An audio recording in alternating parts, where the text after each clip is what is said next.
Hello, Khanna residence, कौन बोल रहा है? खन्ना साहब, आपके घर में किसी ने बम रखा है जो अगले 15 मिनट में फट जाएगा। किसने रखा है ये बम? और तुम कौन हो? मैं कौन हूँ ये जानने के लिए पूरी जिंदगी पड़ी है। बस ये समझ लीजिए कि आपका बुला चाहने वाला हूँ। मैं तुम्हारा यकीन क्यों करूं? नहीं करना तो मत कीजिए। 15 मिनट बाद जब बम फटेगा तो अपने आप यकीन हो जाएगा। रखता हूँ। नहीं रुको, मैं यकीन करता हूँ। अब मैं क्या करूं? किसे बुलाऊं मैं? जल्दी से भागिए और पुलिस को लेकर आइए, वही आपकी मदद कर सकती है। ठीक है।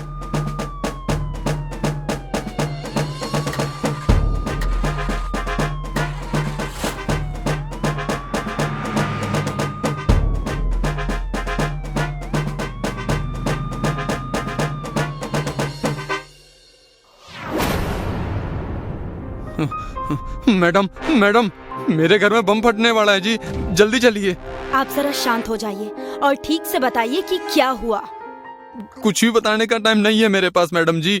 मेरे घर में जो बम है वो 15 मिनट में फटने वाला है। अब चलिए जल्दी मेरे साथ। चलिए।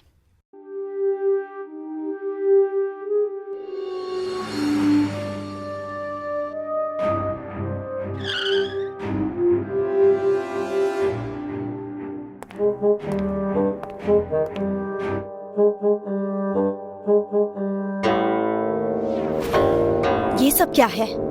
15 मिनट तो कब के हो चुके। यहाँ तो कुछ नहीं हुआ। सब ठीक तो है? हाँ, सब ठीक तो है।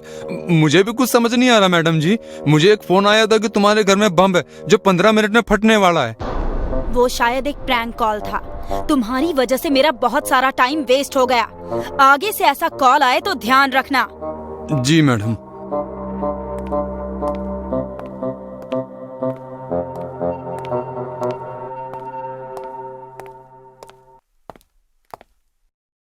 कामिनी, मुझे भी ना बताए कहाँ गई थी तुम? सर, एक आदमी किसी को प्रैंक कॉल करके परेशान कर रहा था, तो उसी को देखने गई थी। ठीक है।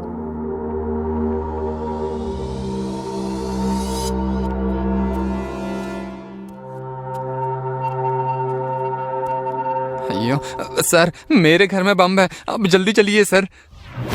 क्या कहा? बम? कामिनी, जल्दी चलो, हमें पहुंचना होगा। रुकिए सर, कल भी एक प्रैंक कॉल का केस था जिसने फोन पर यही कहा था। जाने का कोई फायदा नहीं है सर। पर हम रिस्क नहीं ले सकते कामिनी, जल्दी चलो। सर, मेरे घर में किसी ने बम रखा है सर, जो 20 मिनट में फटने वाला। मुझे बचाइए सर, मुझे बचाइए। ये सब आखिर हो क्या रहा है, देखना पड़ेगा।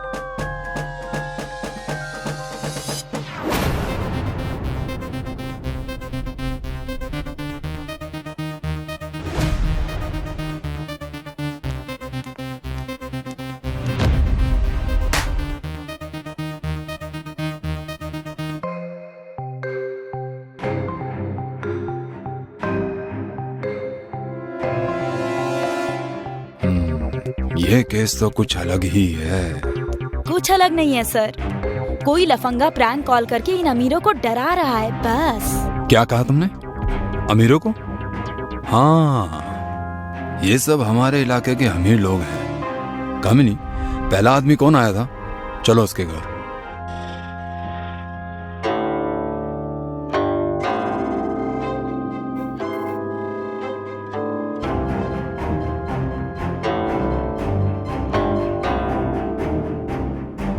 क्या बात है सर, आप इस वक्त यहाँ? तुम जब थाने आए तो तुम्हें आने में कितना समय लगा? मेरे ख्याल से 15 मिनट लगे होंगे सर जी।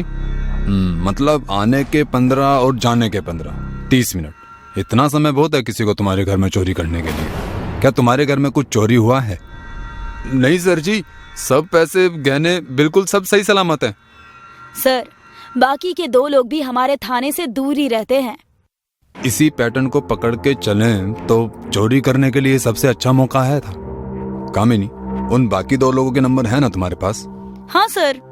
ठीक है, उन्हें फोन करके पूछो कि उनके घर में उस प्रैंक कॉल के बाद कोई चोरी हुई है या नहीं हुई।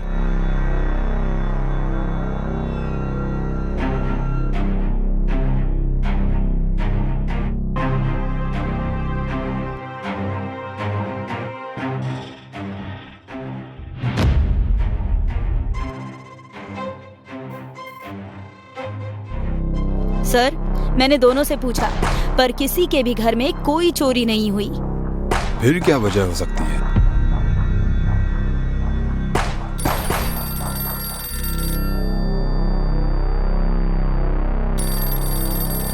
हेलो, पुलिस स्टेशन, क्या हुआ?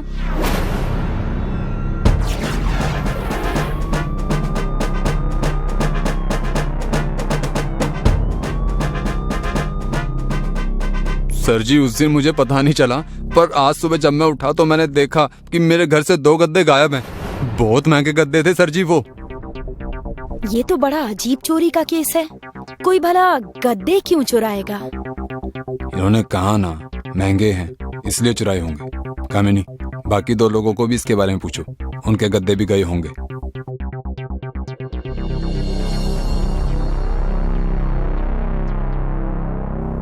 आप सही थे सर, उन्हें मेरे पूछने के बाद अभी पता चला। मतलब वो प्रैंक कॉल सिर्फ गद्दे चुराने के लिए था। नहीं कामिनी, मुझे ये इतना आसान नहीं लगता। कोई सिर्फ गद्दे चुराने के लिए इतना बड़ा प्रैंक कॉल नहीं कर सकता। इसके पीछे जरूर कोई और वजह है। नहीं सर, चोरी ही है, और क्या वजह हो सकती है? खैर जाने दीजिए, मुझे गद्दे नहीं चाहिए सर जी।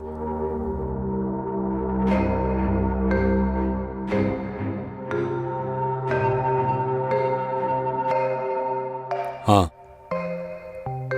ठीक है, कितने बजे आएगा?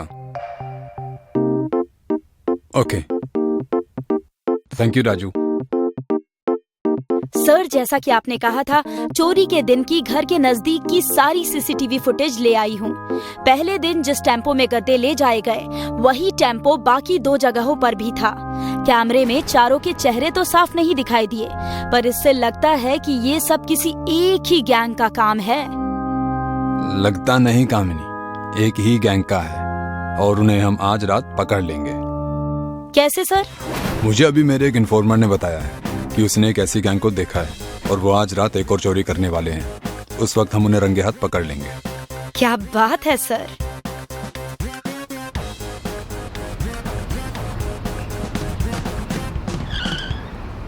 रुको, हाथ ऊपर, नीचे उतरो। कामिनी, टेम्पो की तलाशी लो।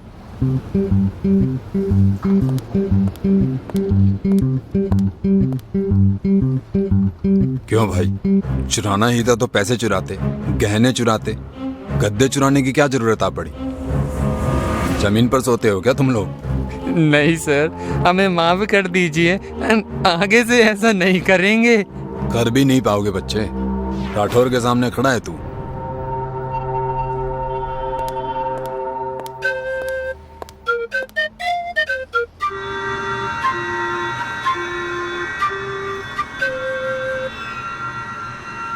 कामिनी, क्या तुम कभी इतने महंगे गद्दों पर सोई हो? नहीं सर, हमारी सैलरी में कहाँ ये सब आता है। तो जाओ, सोकर देखो। अभी? हाँ हाँ अभी। नहीं सर, जाने दीजिए सर।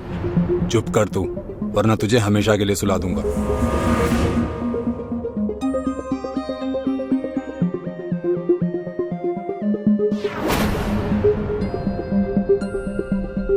सर, इन महंगे गद्दों पर सोने का कोई फायदा नहीं, बिल्कुल कंफर्ट नहीं है। इनमें दोष गद्दों का नहीं है। तो फिर किसका है? अभी दिखाता हूँ।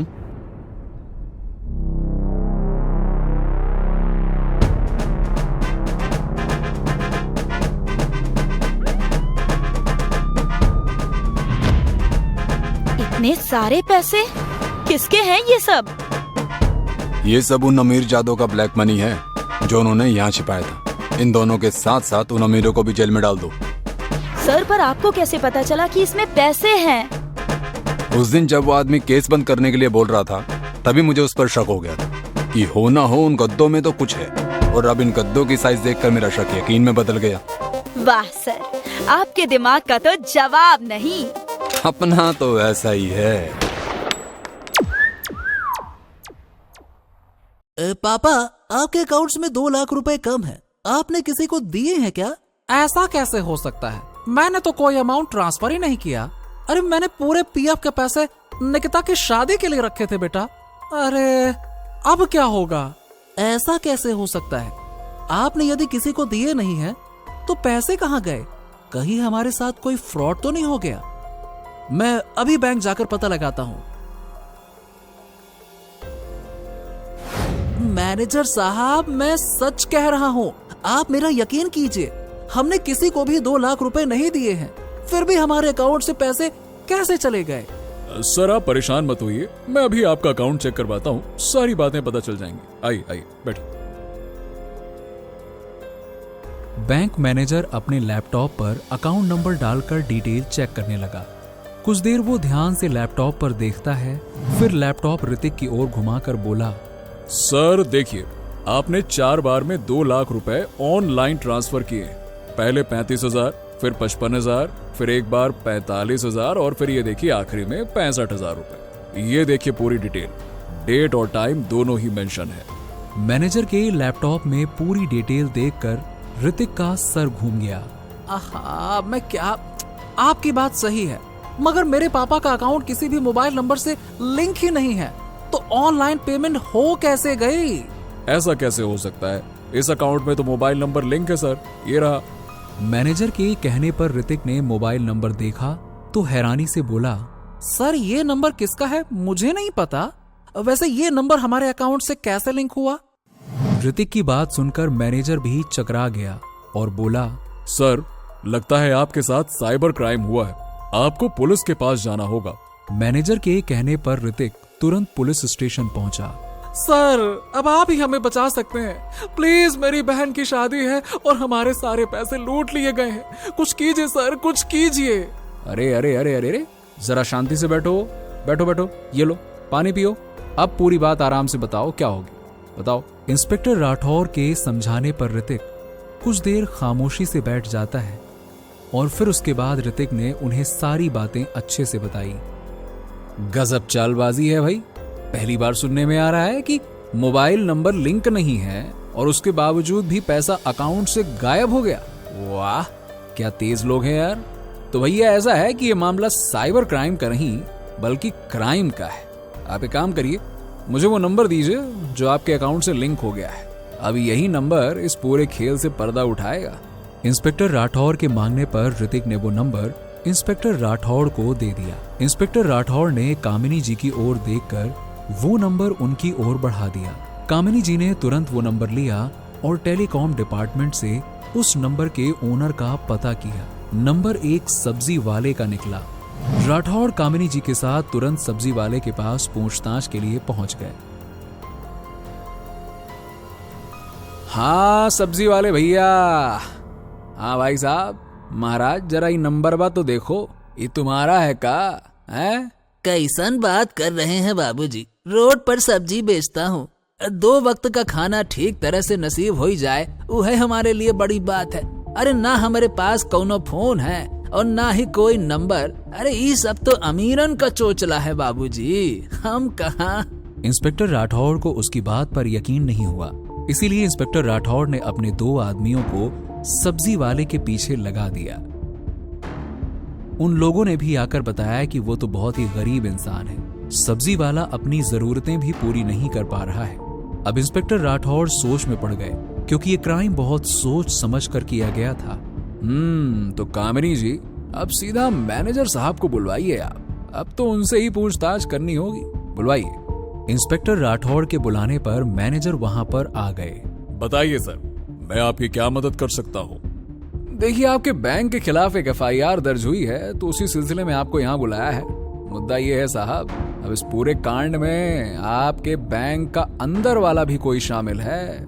क्योंकि अकाउंट किसी और का, मोबाइल नंबर किसी और का, लिंक कैसे हो गया मैनेजर साहब? हैं? कैसे हो गई इतनी बड़ी लापरवाही?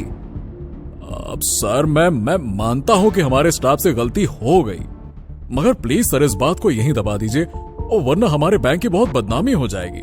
आपके बैंक की बदनामी किसी के जीवन भर की जमा पूंजी से ज्यादा बढ़कर नहीं है मैनेजर साहब। आप जल्दी अपने बैंक का इंटरनल ऑडिट कीजिए और ऐसे छोटे मोटे खातों में लिंक्ड नंबर की पूरी तरह से जांच कीजिए। आशा है आप हमारी जांच में पूरा सहयोग देंगे ना?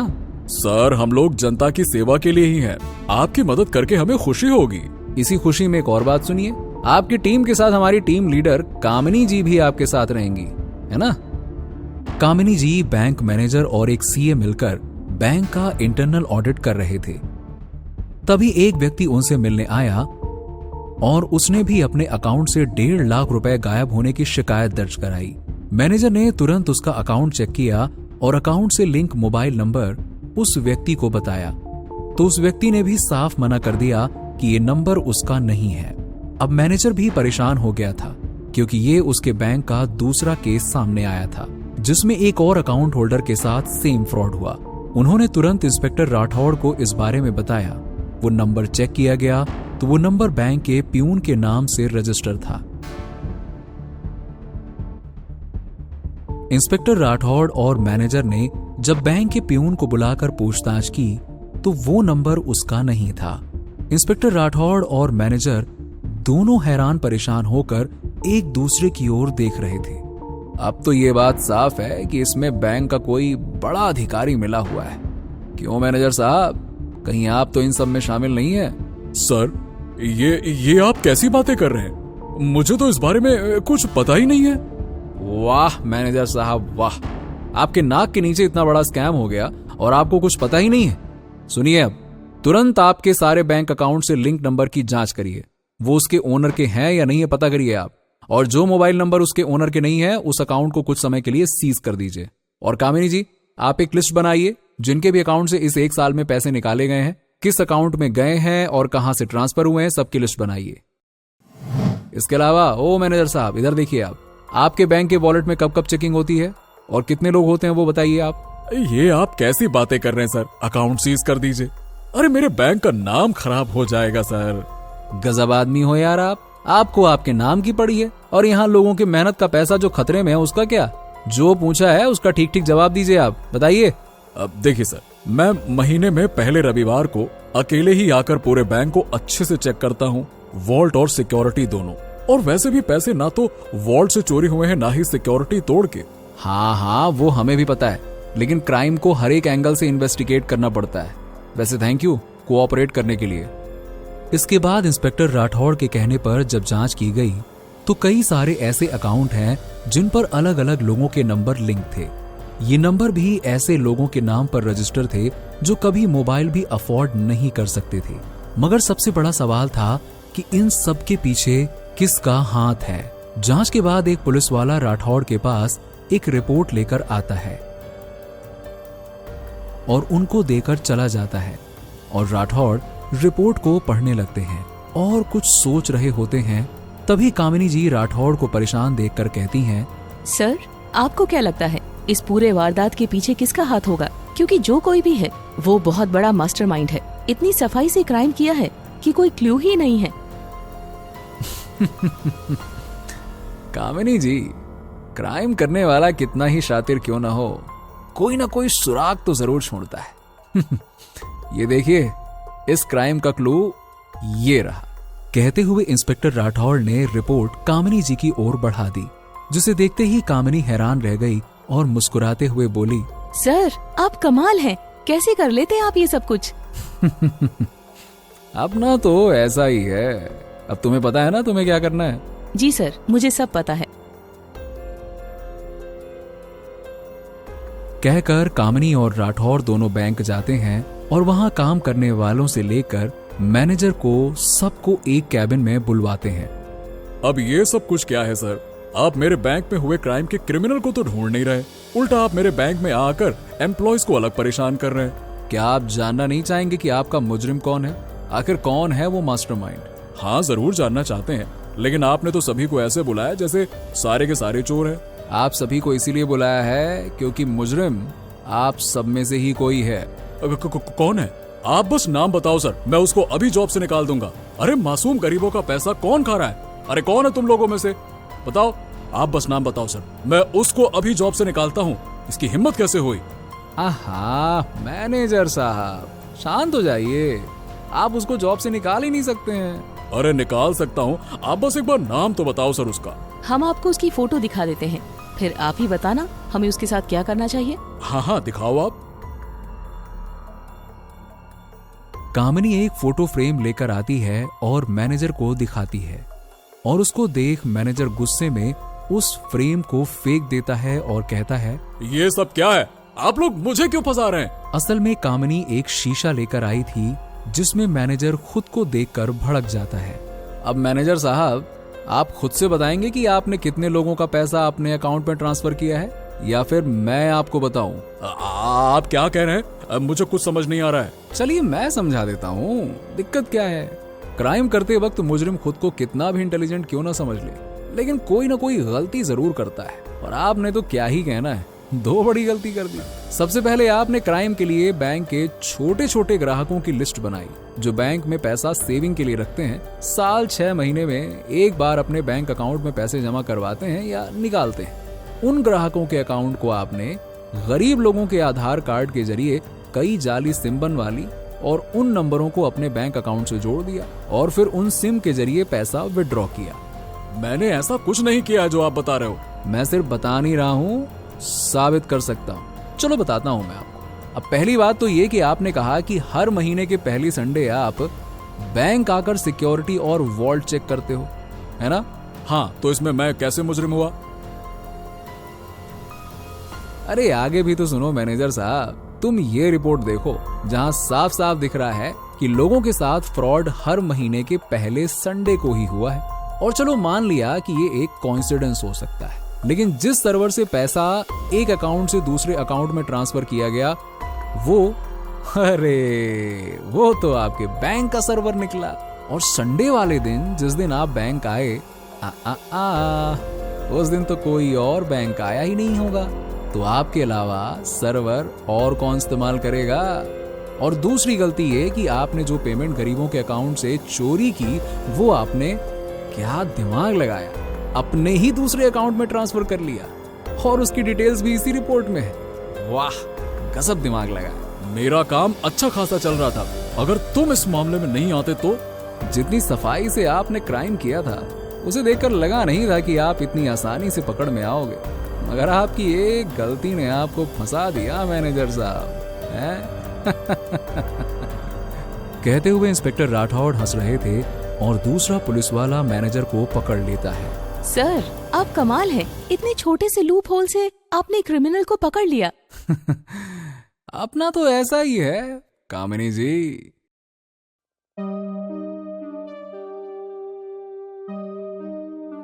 पुलिस स्टेशन में राठौर सुमन की फोटो देख रहा होता है, जिसे देख कामिनी जी कहती है, न जाने ये लड़की कहाँ गायब हो गई है। चिंता मत कीजिए कामिनी जी, अब केस हमारे हाथों में है तो जल्दी ही हम इसे ढूंढ निकालेंगे।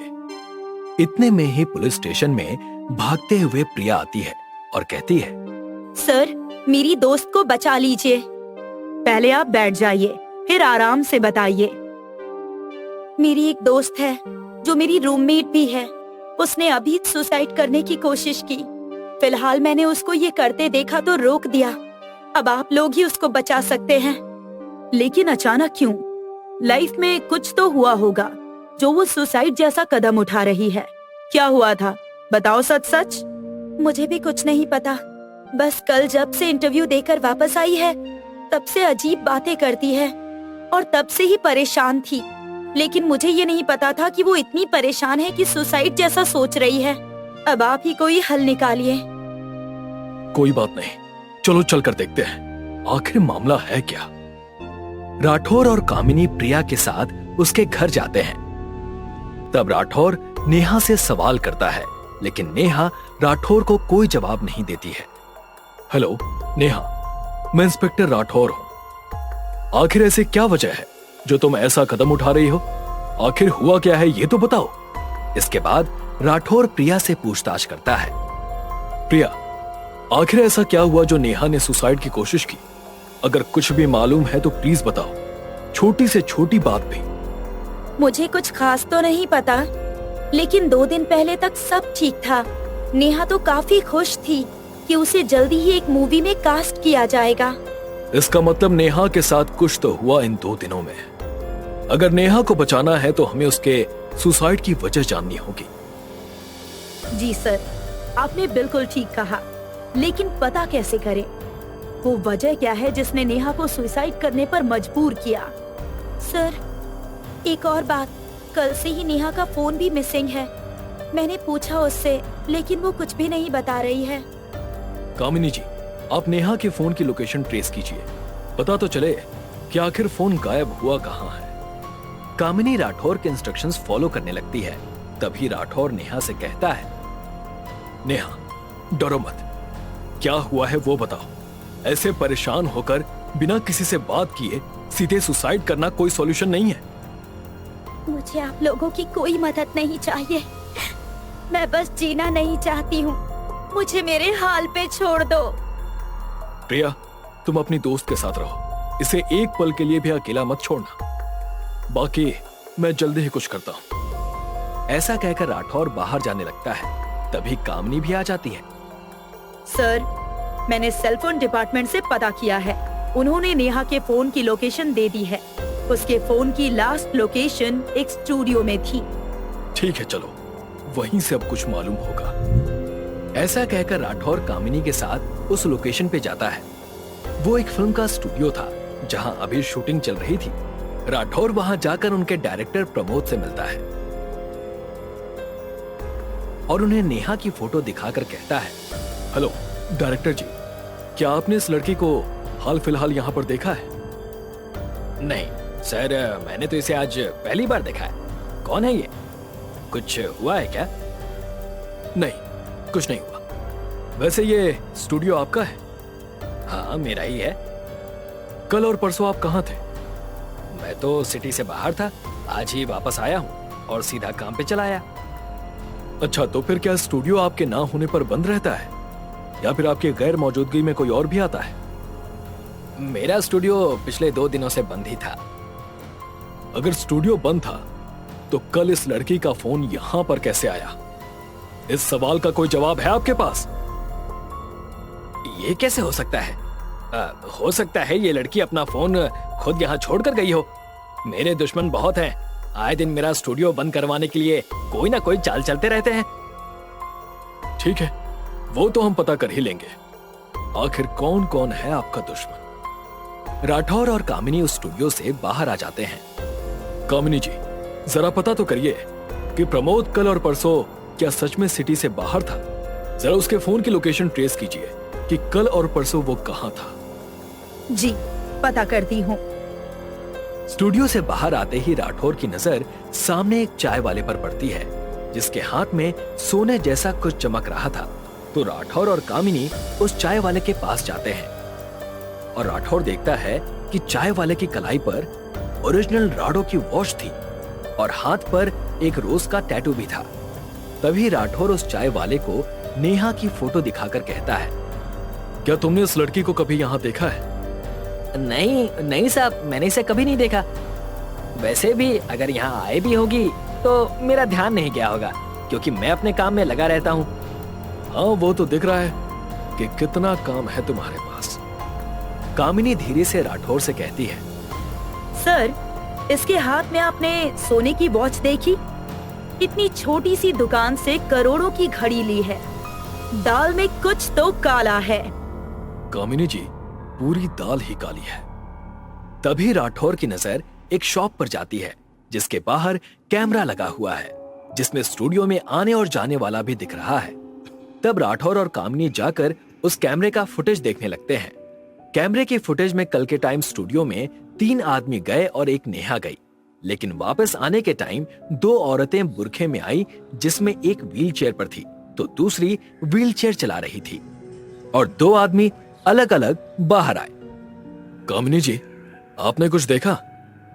हाँ, यही कि नेहा तो बाहर आई ही नहीं, सिर्फ 2 बुरखे वाली औरतें बाहर आई और 2 आदमी आए, यानी नेहा अभी भी स्टूडियो के अंदर ही कहीं है।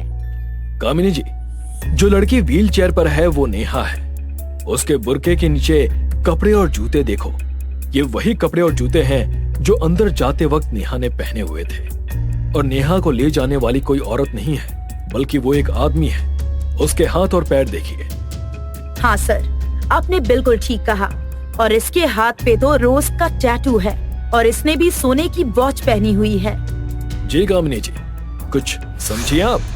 सर, आप तो कमाल है। अब चाय वाले को पकड़कर उससे सब उगलवा लेते हैं कि आखिर क्या हुआ था नेहा के साथ ऐसा। नहीं, ये इतना आसान नहीं है। ध्यान से देखिए, इस आदमी के राइट हैंड पर टैटू है, जबकि बाहर जो चाय वाला है उसके लेफ्ट हैंड पर टैटू है। लेकिन कहीं ना कहीं ये चाय वाला इन सब में शामिल तो है। फिर अब? प्रमोद के फोन की रिपोर्ट आ गई क्या? हाँ जी सर, प्रमोद का फोन कल और परसों इसी सिटी में ही था, यानी ये प्रमोद भी शामिल है और झूठ बोल रहा है।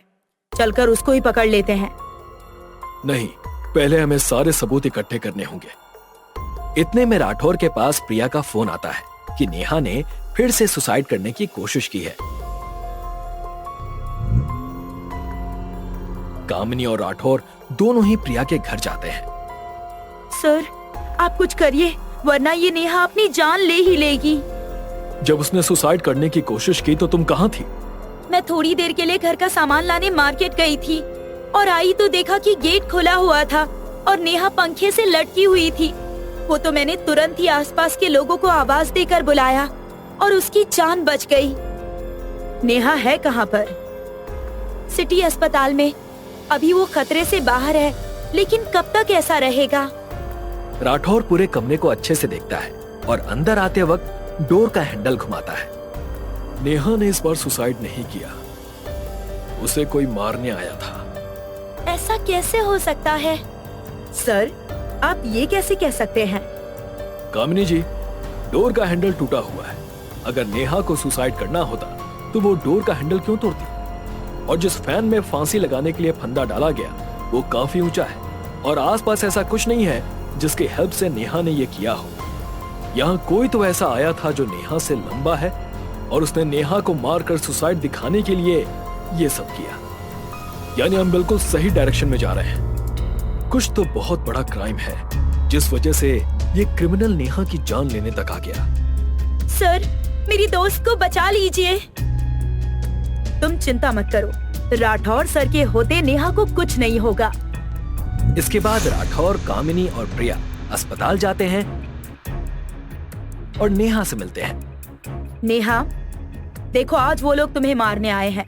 अगर तुम हमारी मदद करोगी उन्हें पकड़ने में तो हम उनको पकड़ पाएंगे, लेकिन तुम्हें सच बताना होगा। आखिर कैसे पकड़ेगा राठौर मुजरिमों को और आखिर कौन से क्राइम का शिकार हुई है नेहा? आगे की कहानी जानने के लिए बने रहिए हमारे चैनल पर।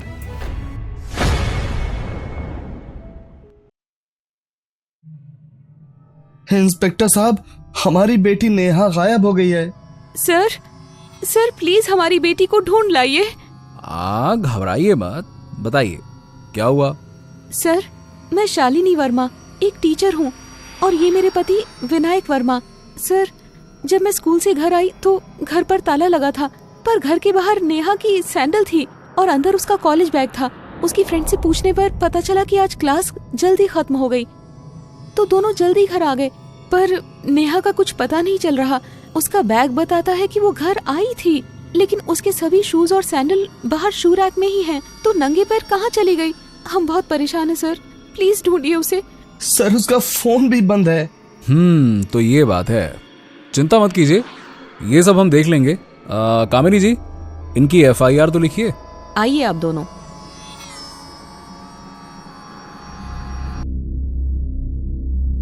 सर, तो कहिए मिस कामिनी जी, क्या खबर लाई हैं आप? सर, विनायक वर्मा के घर के आसपास किसी भी गली में CCTV नहीं है और वहाँ किसी ने भी नेहा के गायब होने वाले दिन ना तो उसे जाते देखा ना ही आते। बाकी उसका फोन ऑन हो चुका है सर, लेकिन लोकेशन मोबाइल बाजार की है जहाँ चोरी के मोबाइल बिकते हैं। मोबाइल बाजार? अच्छा कामिनी जी, वहाँ चोरी का मोबाइल कौन खरीदता है?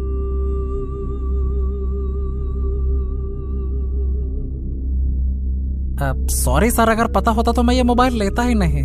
अरे बेटा ये बता, कौन था वो? कोई नया ही था सर, पहले कभी देखा नहीं, पर उसकी शक्ल याद है मुझे।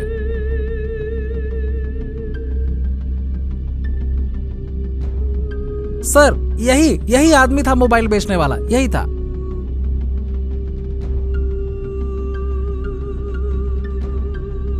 नो सर, हमने इसे कभी नहीं देखा। लेकिन ये है कौन इंस्पेक्टर साहब? ये वो महाशय हैं शालिनी जी जिन्होंने नेहा का मोबाइल चोर बाजार में एक शॉपकीपर को बेचा था। मम्मी, पापा, नेहा का कुछ पता चला? नहीं बेटा। ये हमारी बड़ी बेटी माही है, ये दिल्ली में पढ़ाई कर रही है। अच्छा माही बेटा, आपको कोई आइडिया है कि आपकी बहन नेहा कहाँ जा सकती है? आई मीन टू से कि बहन अक्सर एक दूसरे के सीक्रेट्स जानते हैं, शेयर करते रहते हैं। जी सर, उसके सारे सीक्रेट्स मुझे पता है। वो परेशान थी मम्मी पापा के रोज रोज की लड़ाई से। नेहा हमेशा मम्मी की साइड लेती थी और इस बात पर पापा उसे बहुत मारते थे। आई थिंक पापा ने ही। पागल हो गए हो क्या तुम माही? ये क्या बकवास कर रही हो? मैं क्या करूंगा नेहा के साथ? वो मेरी बेटी है बेवकूफ, जैसे तुम हो।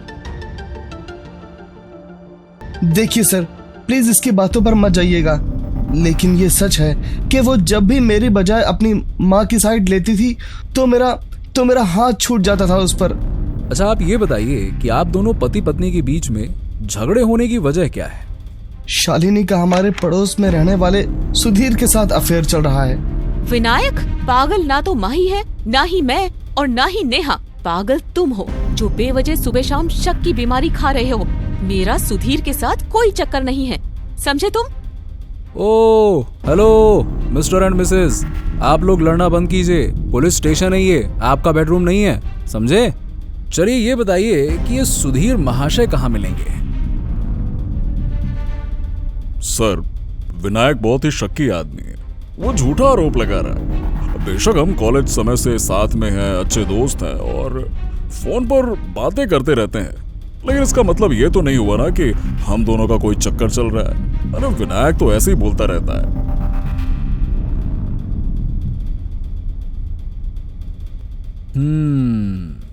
अच्छा, जब नेहा गायब हुई उस वक्त आप कहाँ थे? मैं यहीं पे था दुकान पर। आप चाहें तो सीसीटीवी कैमरा चेक कर सकते हैं। बस दोपहर 2 से 3 बजे के बीच में मैं दुकान पर नहीं था। उस दिन मैं टिफिन लाना भूल गया था तो खाना खाने के लिए घर चला गया था। आप चाहें तो चेक कर सकते हैं। करेंगे, जरूरत पड़ी तो वो भी चेक करेंगे। बस एक बात कान में पिघले शीशे की तरह डाल लेना, जब तक नेहा का कुछ पता नहीं चल जाता तुम शहर से कहीं बाहर नहीं जाओगे। Got it? चलो कामिनी।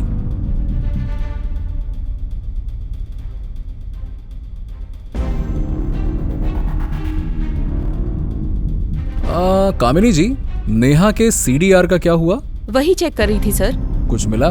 कोई दीपक नाम का लड़का है जिसके साथ नेहा की अक्सर बात होती थी, लगभग रोजाना। शर्मा कोरियर में काम करता है।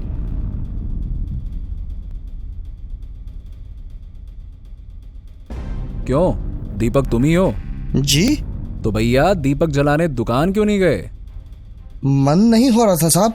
जिसके तलाश में आप मेरे पास आए हैं उन्हीं के गायब होने की वजह से मन दुखी है। क्या रिश्ता था तुम दोनों में? एक दिन वो मेरी दुकान पर मोबाइल ठीक करवाने आई थी। वहीं बातों बातों में उन्हें पता चल गया कि मैं 8वीं पास हूँ, तो उन्होंने मुझे पढ़ने के लिए प्रेरित किया। बेशक हम कम उम्र थे, पर वो मेरी गुरु थी सर। उनकी वजह से ही मैं इस साल 10वीं पास की है। आप प्लीज उन्हें जल्दी से ढूंढ दीजिए। वो मेरी माँ, बहन, गुरु सब थी मैडम जी, सब थी वो मेरी। तुम फोन पर पढ़ाई किया करते थे? जी सर। खबर पक्की है? ठीक है, थैंक यू राजू, करती हूँ तेरा हिसाब। चल बाय। सर, मेरे खबरी ने बताया है कि शालिनी और सुधीर दोनों के बीच एक्स्ट्रा मैरिटल अफेयर है और वो श्योर है। ऐसा पड़ोसी के साथ चक्कर और हमको बनाया घनचक्कर, मतलब दोनों झूठ बोल रहे हैं। एक बात और पता चली है सर कि नेहा को पता नहीं था कि उसकी माँ और सुधीर के बीच चक्कर है, लेकिन कुछ दिन पहले जब उसे उनके रिश्ते के बारे में पता चल गया तो उसने सुधीर की दुकान पर पहुंचकर बहुत हंगामा किया था और धमकी दी थी कि अगर उन्होंने कंटिन्यू किया तो वो पापा के साथ रहेगी और पापा तुम्हें छोड़ेंगे नहीं। ये सब हुआ था। तो कहीं सुधीर और शालिनी ने ही तो नेहा को गायब नहीं कर दिया? क्या है ना कि एक्स्ट्रा मैरिटल अफेयर अपनों के खिलाफ जाने से नहीं चूकते। लेकिन सर, आपको क्या लगता है दीपक कुरियर वाला सच बोल रहा है? क्या है ना कि आजकल अपराधी बड़े शातिर हो गए हैं कामिनी जी। उन्होंने अपने हाव भाव छुपाने की कला सीख ली है। क्या पता मासूम चेहरे वाला ये कुरियर बॉय ही नेहा के मिसिंग का मास्टरमाइंड हो। केस तो बड़ा पेचीदा हो गया है। आखिर किडनैपर है कौन? हेलो, क्या?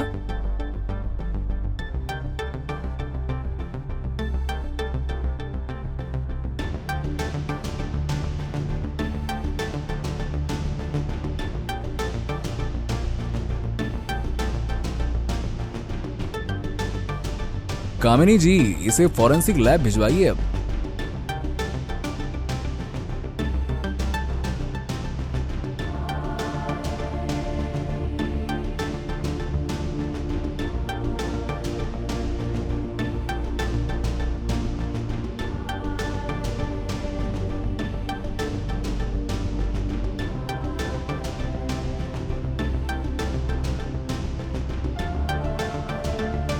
शालिनी जी, जरा कपबोर्ड में भी चेक कर लीजिए। अरे आपने जो कपड़े प्रेस के लिए भिजवाए थे वो सही है या नहीं, देख लीजिए। जी सभी कपड़े हैं, पर आप इन कपड़ों के बारे में क्यों पूछ रहे हैं? नेहा की मौत से इसका क्या लेना देना? तुम्हारा नाम क्या है? राजू है साहब। कुछ काम था क्या साहब? नेहा मैडम गायब हो गई हैं, उनके बारे में ही पूछना है क्या साहब? तो मैं बता देता हूँ, वो बहुत अच्छी लड़की थी, एक नरम स्वभाव था उनका, पर उनके साथ क्या हुआ हमको कुछ नहीं पता साहब। अच्छा ठीक है, ये बताओ कि तुम उनके घर कपड़े लेकर कब गए थे? 4 तारीख को गए थे साहब।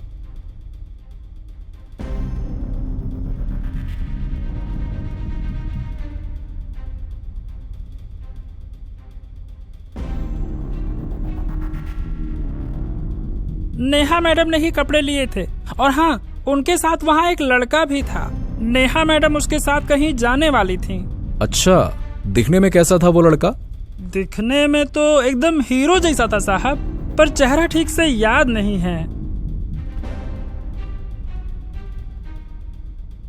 अरे वो देखो, तुम्हारा 10 का नोट गिरा है।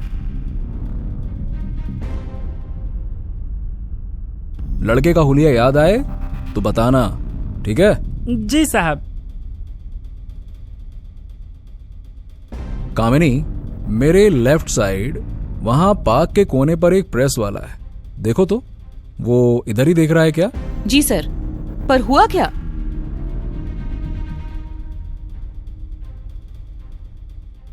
सर, नेहा के नेल से मिला स्किन के टुकड़े का डीएनए और बीड़ी पर मिले डीएनए से मैच हो गया है। मतलब कातिल मिल गया।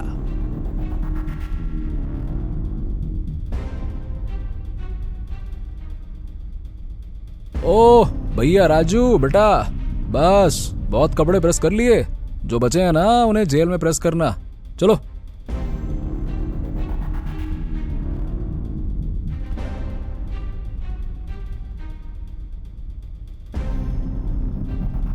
रुक जाओ विनायक, अगर तुमने राजू को कुछ भी करने की कोशिश की तो मुझे मजबूरी में गोली चलानी पड़ेगी। मुझे मत रोको इंस्पेक्टर, मुझे पता चल चुका है कि इस दरिंदे ने ही मेरी बेटी को मारा है। इसे इसकी पाप की सजा मैं देख कर रहूंगा। देखिए विनायक जी, आप पर क्या बीत रही है मैं बिल्कुल समझ सकता हूँ, लेकिन प्लीज कानून को अपने हाथों में मत लीजिए। नेहा को तो हम बचा नहीं सके, लेकिन आपकी पत्नी और आपकी एक बेटी भी तो आपके साथ है ना। अगर आप जेल चले गए तो इनका क्या होगा? बात को समझिए, फेंक दीजिए चाकू, इसे कानून सजा देगा, मैं दिलवाऊंगा।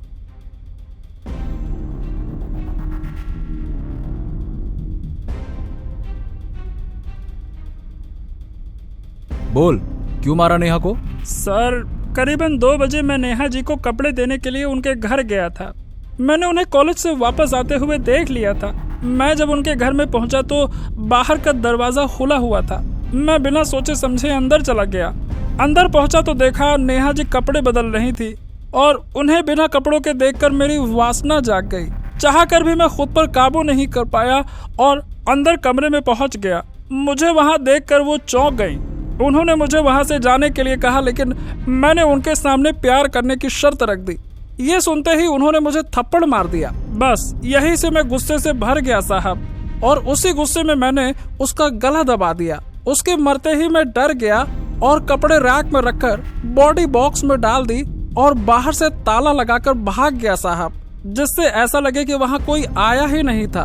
लेकिन साहब मैं उसे मारना नहीं चाहता था।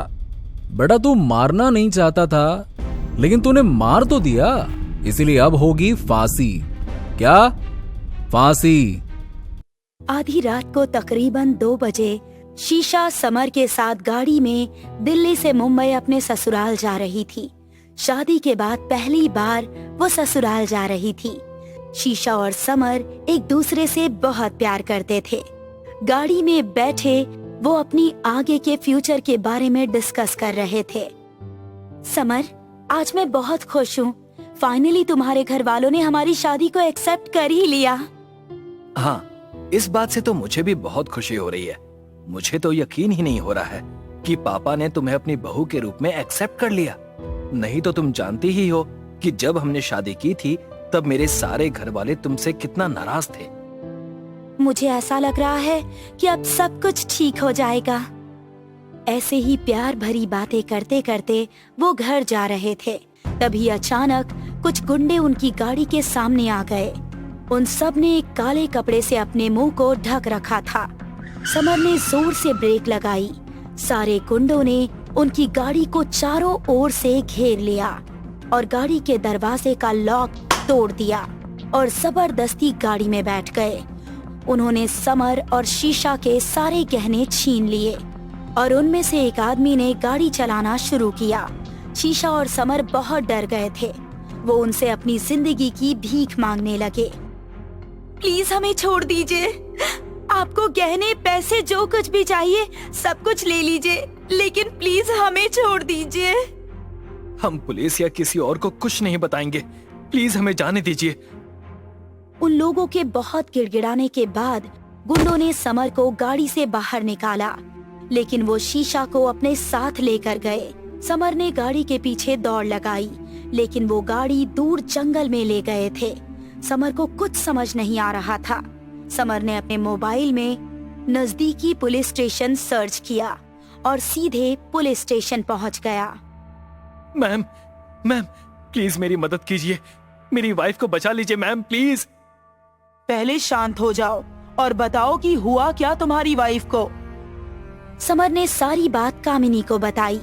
कामिनी ने फौरन इंस्पेक्टर राठौर को कॉल किया और सारी बात बताई। ओके कामिनी, एक काम करो, समर की एफआईआर लिख लो और शहर के सारे पुलिस स्टेशन में शीशा की तस्वीर भिजवा दो। मैं बस पुलिस स्टेशन पहुंच ही रहा हूँ। Okay sir. कामिनी ने समर की एफआईआर लिखी। कुछ ही देर में इंस्पेक्टर राठौड़ पुलिस स्टेशन पहुंचे। सारी बात जानने के बाद इंस्पेक्टर राठौर ने समर से उसकी गाड़ी की तस्वीर ली और शहर के सारे चेक पोस्ट पर पुलिस को इन्फॉर्म कर दिया। चेक पोस्ट पर समर की गाड़ी की तलाश शुरू कर दी गई। कामिनी, इंस्पेक्टर राठौड़ और समर इंसिडेंट प्लेस पर पहुंचे। तभी समर के मोबाइल पर उसके घर वालों का कॉल आ गया। बेटा, कहाँ हो तुम सब लोग? हम कब से तुम्हारी राह देख रहे हैं। इतनी देर क्यों लग रही है तुम्हें? समर ने रोते हुए सारी बात अपने पापा को बताई। बेटा तुम घबराओ मत, बहू को कुछ नहीं होगा। तुम पहले घर आ जाओ। समर ने बताया कि वो पुलिस के साथ है और जब तक शीशा का पता नहीं लगता वो शांत नहीं बैठेगा। पुलिस अपनी छानबीन कर रही थी। पूरा दिन बीत गया लेकिन शीशा का कुछ पता नहीं चला। समर मायूस चेहरे के साथ अपने घर गया। घर वाले सभी टेंशन में थे। पुलिस की तलाश जारी थी। सर, आपको क्या लगता है कौन कर सकता है ये सब? हमका तो लागत है कुछ तो गोल मटोल है ही केस में। बात तो तुम्हारी सच है लल्लू पटेल, गोल मटोल तो है।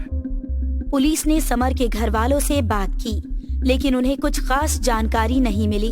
फिर कामिनी ने समर के घर के पड़ोसी से बात की।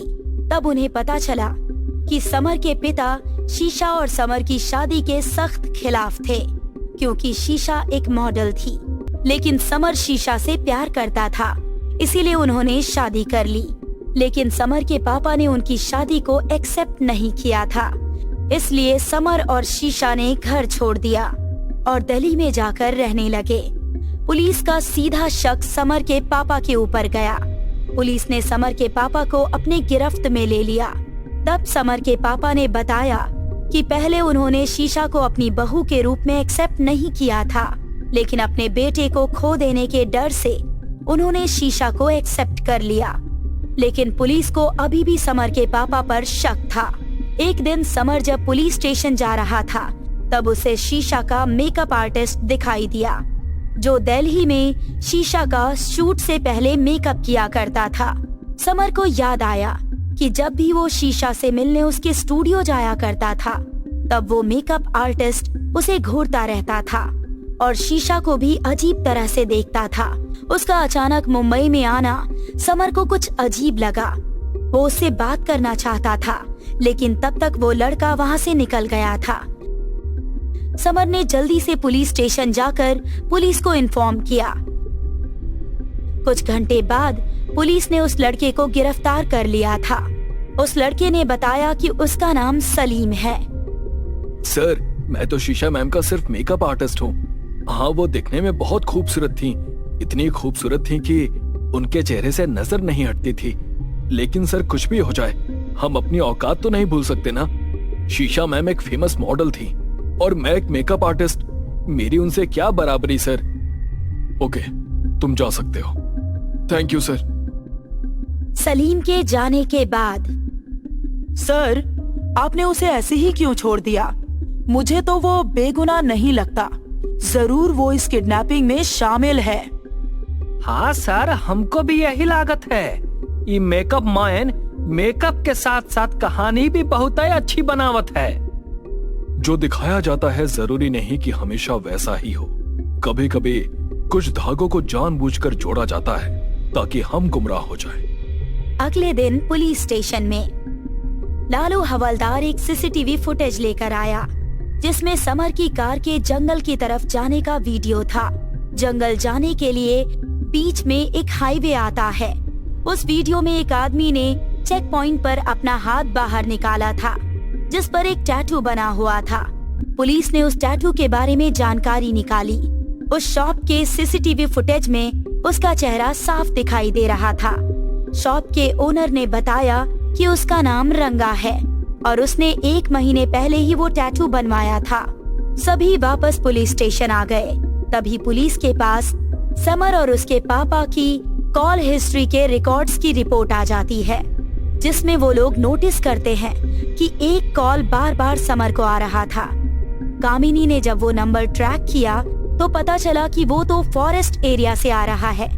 कामिनी, इंस्पेक्टर राठौड़ और लालू हवलदार फॉरेस्ट एरिया की तरफ गए।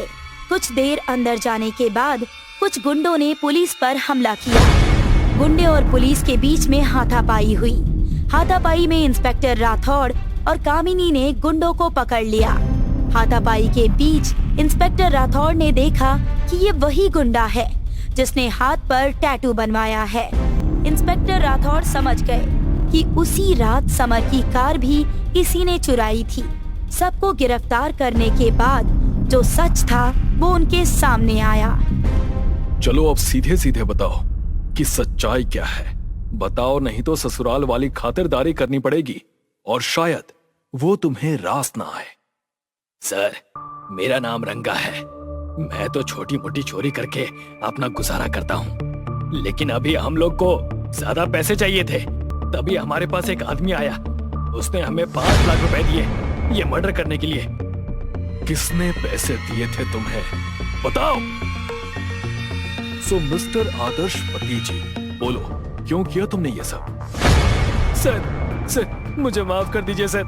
मैं शीशा को मारना नहीं चाहता था, लेकिन मैं क्या करता, मुझे कुछ समझ में नहीं आ रहा था। समर हाथ जोड़कर रोते हुए। समर ने बताया कि वो शीशा से बहुत प्यार करता था, लेकिन उसका मॉडलिंग करना उसे पसंद नहीं था। उसने शीशा को समझाने की बहुत कोशिश की, मगर शीशा अपना काम छोड़ने के लिए तैयार नहीं थी। उस बात से उन दोनों के बीच में बार बार झगड़ा होने लगा। समर को कुछ समझ नहीं आ रहा था कि वो शीशा का साथ दे या फिर अपने परिवार वालों के पास वापस लौट जाए। वो शीशा को किसी और का भी होते हुए नहीं देख सकता था। एक दिन गुस्से में आकर उसने शीशा को मारने का प्लान बनाया और उसने ही रंगा को कांटेक्ट किया था और शीशा को किडनैप करवाने का प्लान बनाया। और उसे मरवा दिया।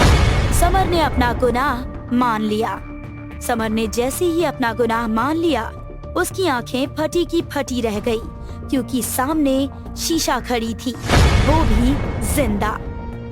तुमने ये सब किया समर? मैंने तुम पर विश्वास किया, इतना प्यार किया, और तुमने मुझे ही मारना चाहा। ये तो मेरी किस्मत अच्छी थी कि जिन गुंडों को तुमने मुझे मारने के लिए कहा था, उन्होंने ज्यादा पैसों की लालच में मुझे नहीं मारा, और तुम्हारा असली चेहरा मेरे सामने आ गया। अपने गुनाह को प्यार का नाम मत दो। अगर तुम सच में शीशा से प्यार करते तो उसके काम की भी रेस्पेक्ट करते। तुम्हें एक खूबसूरत बीवी चाहिए थी बस। अब जेल में बैठकर आराम से अपने प्रमोशन के ऐड बनाना। प्यार का ऐसा भी एक चेहरा होता है, ये आज देख लिया। लेकिन सर, आप कभी किसी गुनहगार को नहीं छोड़ेंगे, ये बात आज कंफर्म हो गई। आपका जवाब नहीं सर। हाँ सर, आप तो बहुत बढ़िया हो। अपना तो ऐसा ही है कामिनी।